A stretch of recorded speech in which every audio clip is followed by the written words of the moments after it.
বন্ধুরা, আশা করছি আপনারা সবাই খুব ভালো আছেন, আমরাও ভালো আছি। যথারীতি সকাল সকাল উঠে কাজকর্ম সেরে এখানে রেডি হয়ে গেছি। আর যাচ্ছি কোথায় সেটা তো তোমাদের বলবোই। আর আমার রেডি হওয়ার সাথে সাথে মামামকেও এখানে রেডি করে দিয়েছি। এবার তিনজনে মিলে আমাদের বেরোনোর সময় হয়ে গেছে, তিনজনে মিলে বেরিয়ে পড়লাম। যেতে খানিকক্ষণ যেতে যেতে গেট পড়ে গেল, এখানে দাঁড়িয়ে আছি ট্রেনটা পাস করার অপেক্ষায়। তারপরে একটুখানি গিয়েই আমরা পৌঁছে গেছিলাম। আজ সেদিনকে ছিল মামামের নাচের পরীক্ষা, নাচের এক্সাম দিতেই চলে গেছিলাম। আর যথারীতি সেখানে পৌঁছে গিয়ে আগে রেডি করানোর ব্যবস্থা করা হচ্ছে, আর রুমকি মামামকে রেডি করাচ্ছে। মামামকে এরকম শান্ত হয়ে দাঁড়িয়ে থাকা বা শান্ত হয়ে বসিয়ে বসিয়ে রেডি করা, এটা কিন্তু বিশাল ব্যাপার। কারণ মামাম কিছু করেও নি, মামাম দুষ্টুমিও করেনি, সত্যি ভালো মেয়ের মতোই সাজুগুজুটা করে নিয়েছিল। আর রুমকি ওখানে সাজিয়ে দিচ্ছে। রুমকিকে যথারীতি অনেকেই চেনেন, কারণ আমার ভিডিওয় রুমকিকে অনেকেই দেখেছেন। যারা রেগুলার ফলো করেন তারা অবশ্যই রুমকিকে চেনেন। এখানে মামামের সাজগোজ চলছে, যথারীতি সাজগোজ কমপ্লিট হয়ে গেল। আর কেমন লাগছে মামামকে অবশ্যই নিচে কমেন্ট করবেন। তারপরে মামাম সাজুগুজু হয়ে গেছে, এবার মামাম চারিদিকে ঘুরে ঘুরে দেখছে ওর সব বন্ধুরা রেডি হয়েছে কিনা। এখানে সব মায়েরা ব্যস্ত সবাইকে রেডি করানো, যে যার মেয়েকে রেডি করানোর জন্য সবাই ব্যস্ত। কারণ নাচের পরীক্ষার টাইম অনুযায়ী পরীক্ষা স্টার্ট হয়ে যাবে, সেই জন্য তাড়াহুড়ো করে সবাই রেডি করাচ্ছে। আর মামাম এখানে পরীক্ষায় যে প্রশ্নগুলো ধরবে সেটা রুমকির সঙ্গে ঝালাই দিয়ে নিচ্ছে।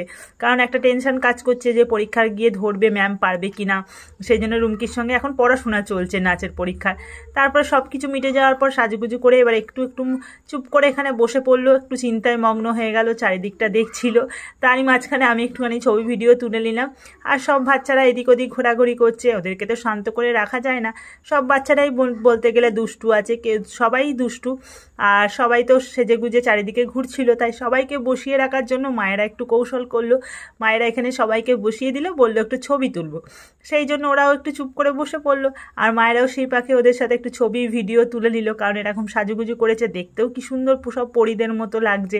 ছোট্ট ছোট্ট এক একটা মা লক্ষ্মীর মতো লাগছে, মা লক্ষ্মী সরস্বতী যাই বলুন, কি সুন্দর সবাই সেজে গুজেছে। এরকম সচরাচর তো কেউ সাজে না, এরকম সেজেছে, বেশ সুন্দর লাগছে। তারপরে এখানে পরীক্ষার টাইম হয়ে গেল, এখানে সবাই দাঁড়িয়ে আছে, এবার ডাকবে, তার জন্য দরজার বাইরে সবাই দাঁড়িয়ে আছে। আর মায়েরাও অপেক্ষা করছে, এখানে ডেকে ওদেরকে পরীক্ষার জন্য ডেকে ফেলেছে। এবার ভেতরে গিয়ে পরীক্ষা স্টার্ট হয়ে গেছে। আর আমরা এবারে দেখার সুযোগ পেয়েছিলাম, আর অন্যবারে দেখার সুযোগ পাই না, এবারে দেখার সুযোগ পেয়েছিলাম, তাই আমরা বাইরে থেকে দেখছিলাম। তাই মাঝখানে আমি একটুখানি ভিডিও করেছিলাম, দেখছিলাম যে কেমন করছে দেখি। আর যথারীতি ওরাও সুন্দরভাবে পরীক্ষাটা দিয়েছিল। আর এখন তো ছোট, তাও ওরা যে ভেতরে গিয়ে সুন্দরভাবে পারফর্ম করছে, এটাই কিন্তু অনেক, কোনো রকম ভয় ডর ছাড়া, এটাই কিন্তু দরকার। কারণ এখনকার লাইফের ভয় হলে হবে না, ভয়কে জয় করতে হবে। তারপরে ওখানে যথারীতি পরীক্ষা মিটে গেল, এখানে টিফিন নিয়েছে, টিফিন নিয়ে এবার আমরা বেরিয়ে পড়লাম। আর ওখানে শুধু নাচের এক্সাম নয়, বাদ বাকি আরও এক্সাম হচ্ছিল। আর এই স্কুলটা ছিল, আমি পড়াশোনা করেছি এই স্কুলটা, 11-12 পড়েছি, তাই এই স্কুলটা চারপাশটা একটু